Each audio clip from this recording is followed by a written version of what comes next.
So if that's something you guys are interested in maybe in participating in, we could talk about that. Yeah, I think going back to the junior board, I think that'd be a really good idea because I know there's a lot of kids in like our schools and stuff that would be interested in doing something like that. Mhm. And I know already, I think we went over this, but on your guys' website, Rio Americanos is a school that's already a part or something of the Atom Project. So we would definitely been interested in looking into that and that sort of deal. Okay, so yeah, I worked with your school. I can't remember when it was, if it was 2021 maybe. With the principal and a few staff members, I came in, it was still very COVID-y, like going on, but I came in and did a basic hands-only training. We created an emergency response plan and did a drill with like a few staff members. It wasn't that many. I know like your PE teacher and your principal and a few other people. And so we have worked together in the past. It definitely wasn't as comprehensive as it could be. So since you guys are students at the school, you definitely have a good voice in this, that if it's something they would be interested in doing again, I think it would be really valuable because we didn't have as much staff participation as we probably could have. So we could definitely do another training. So the way that it usually works is I'll go in, it takes about an hour, and it's just reviewing hands-only CPR, talking about the AEDs and where they are on campus, and then running through the plan, like what would we do if something happened, and then practicing with a drill. So it'd be like a 1-hour meeting. So it's something you want to talk to your principal about. I don't remember his name. Is it the same principal the last couple of years, or did you get somebody new? We got somebody new. I think his name is Mr. Kelly, Cliff Kelly, I think. That might have been him. When did he come on board? Do you remember? He came last year, 2021 fall. Yeah, I might have worked with him right in the beginning then. Okay. That might have been. I'd have to look back. I can't recall. But yeah, if you wanted to approach him again and say, I know you guys worked with Project Adam before, but it was kind of, we were still in the COVID thing.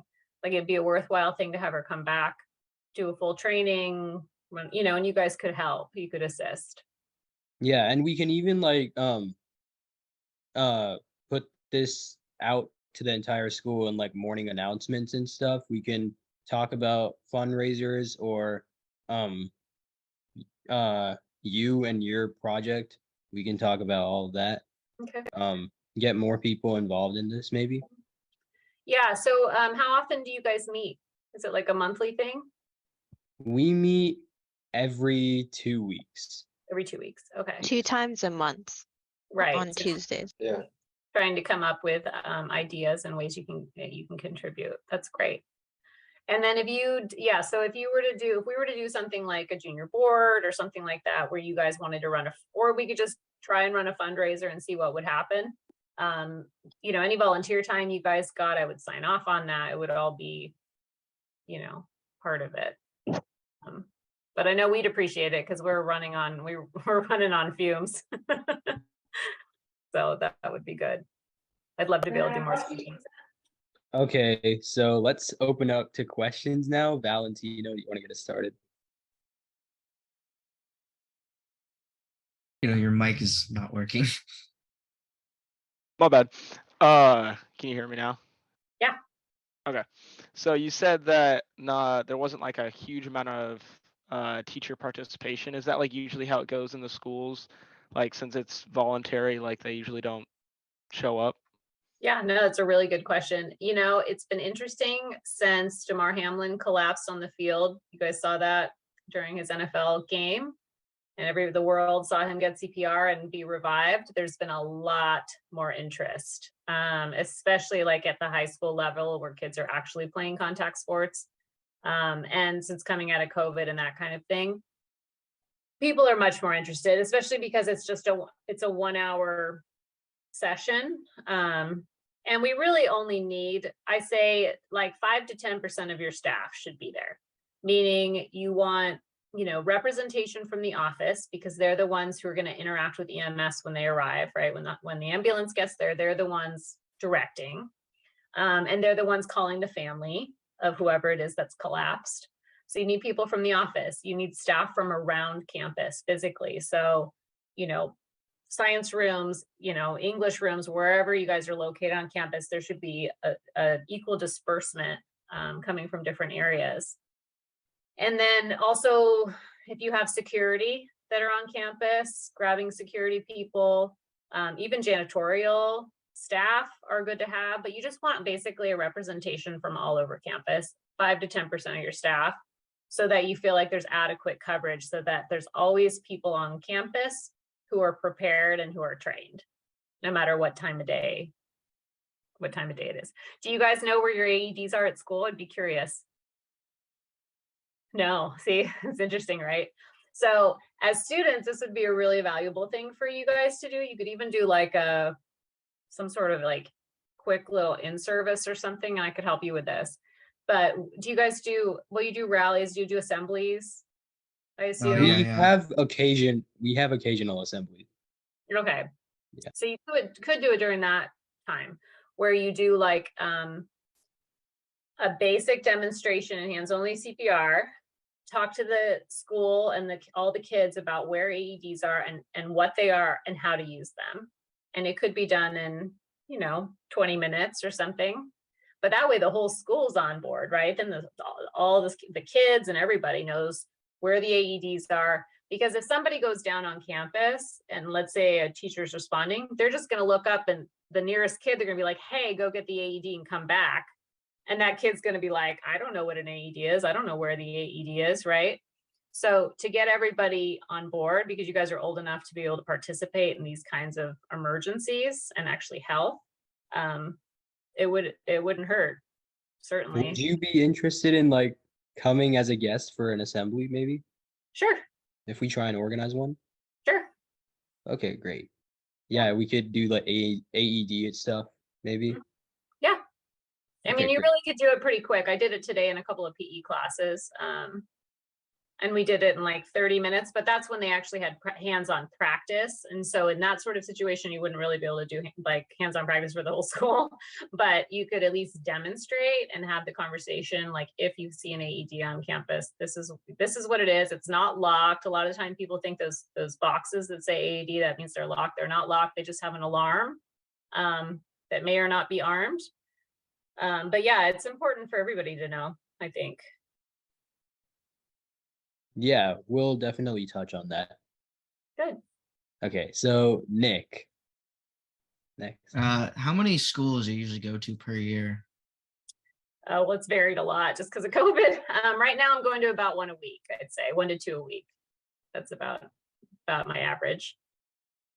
Okay. And then I'm working with them kind of all the time, on the phone or whatever, email, but like on campus. And my job, like, it doesn't mandate that I'm on campus. There's a lot of chapters. So there's a chapter of Project Adam in Michigan that's run by an actual school nurse. And she's gotten in with the Department of Health, and they've like kind of been pushing Heart Safe School designation, which is what we're aiming for with all those components being met. It's called being a Heart Safe School. And she has thousands of Heart Safe schools, but she doesn't do any on-site visits. So basically she coordinates with school nurses. So the nurses learn, these are all the components that make your school heart safe, and then they go out and actually do the trainings, do the drills, like do all of it. Our area is just not quite there because most, like in San Juan, your elementary schools just got AEDs this year. Like I think this in the fall, and most of the junior highs too. So the high schools have had them for a while, but certainly nobody's got CPR training, like none of the staff except for the PE teachers. That's basically it. So you guys are sort of starting from the ground up, really, in some ways. Okay, Alan. Yeah, on a bit of an unrelated note, so I know like in Sacramento there isn't as many opportunities to like internship or like volunteer. Yeah, there isn't many opportunities to internship in the Sacramento County, and like I know in the Bay Area there's a lot of opportunities there, but in the Sacramento area I haven't seen a lot. because I've only been able to see like the UC Davis Medical Center, like that just opened up a few months ago and I just started. Is there like do you think that will improve in the future regarding medical opportunities for high school students in the area? Well, I certainly hope so. I mean, there is a program through Davis, and I wish I'd written it down. It's like the Health Equity Academy or something. Does this sound familiar? And let's see if I can find it. Their goal is they work with, I think it's maybe 9th through like high school through college for anybody who's interested in medical careers. And I'm just not remembering, but they run like workshops and stuff. Let me see if I can find it. Shoot. Anyway, I'm gonna be presenting at something they're doing, but I know that they work with kids. So let me dig into it and then I'll get back to you guys about it. Okay, so and then I know, okay, Shriner's doing something. Oh, for Leaders for Tomorrow's Healthcare.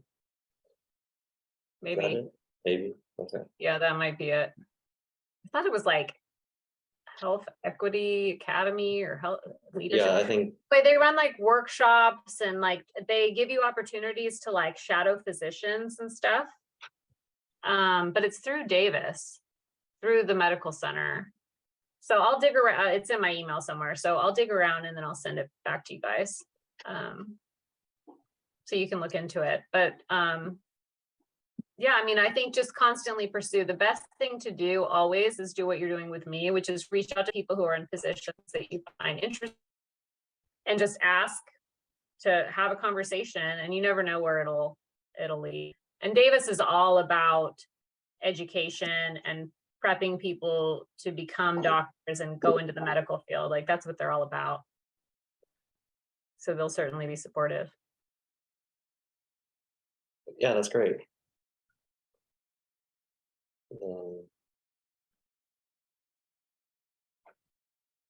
Okay, Maya. Yeah, I wanted to ask, like, how do you see the Atom Project expanding in the future? Like, I know how you talked, you want more schools to get involved and everybody to more have awareness around AEDs and what you do in emergency. So I was just wondering, like, how do you see the future, the project expanding in the future? Yeah, so really my goal is to continue to expand the Heart Safe School program. So making schools better prepared. The other angle we're starting to take that National is really developing, and if you go into Project Atom's website, like the national website and not the UC Davis website, you'll see there's something called Project Atom Heart Safe Sports Programs and Project Atom Heart Safe Community Programs. So we want to expand that like Heart Safe umbrella to other organizations, because like I'm sure you guys have played soccer or whatever in your lives, and you go out and you play soccer on these massive fields, often in the middle of nowhere, and there's no AED. And oftentimes they're run by coaches who are volunteers and have no training. And so there's a lot of situations like that that we want to make sure they get AEDs that are, you know, travel AEDs available to them and get their staff trained. So right now I'm actually working with the Christian Brothers High School with their Junior Falcons program. So that's their youth football program, to get all of their coaches trained before the start of the season, because they take this like online CPR class that, you know, if they're just flipping through, not paying attention to anything, it definitely won't translate to the field, because they're the ones who are out there with the kids in the evenings and there's no EMS. Like you might have them there for a game, but not during practices. So I really want to see it expand into sports and into like community organizations as well.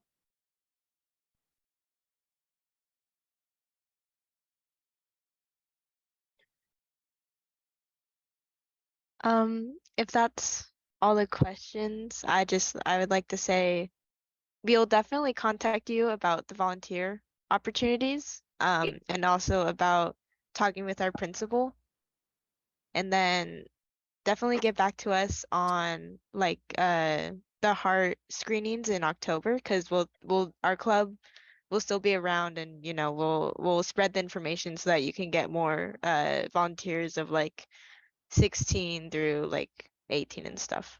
Yeah, and if you guys are interested in doing a fundraising so that we could, I mean, one thing that you really could think about doing is if you guys wanted to do like a big fundraiser to help raise money to do a screening at your school at some point, we could do that too. We could make a plan for that. Right now, we're kind of aiming to do, because we did Christian Brothers and we did Jesuit, and the only reason we did it at those two schools is I happen to know administrators there. To just walk onto campus. It's a little harder in public schools. There's a lot more like hoops to jump through. Want to head up to maybe Folsom or Roseville this next time just to go to a different part of town. But you know, the sky's really the limit. Like if we want to create some sort of junior board, we get some fundraising dollars and we're able to expand, like maybe we could do one at Rio too. Okay, so I think we are running out of time, and so can we like maybe exit the meeting and then come back? Yeah, I if you think guys it's have, running out if for you this guys have session. more questions, and I found that program, so I'll send that over to you too. But if you, Okay. unless you, are you guys done or do you have more Oh questions? no, we have more. I think Oh. we just have to exit and then come back. Okay, no problem. Yeah, there's like 2 minutes left. Okay, Yeah. so we'll hop off and just hop back on. Okay, great. Thank you. Thanks.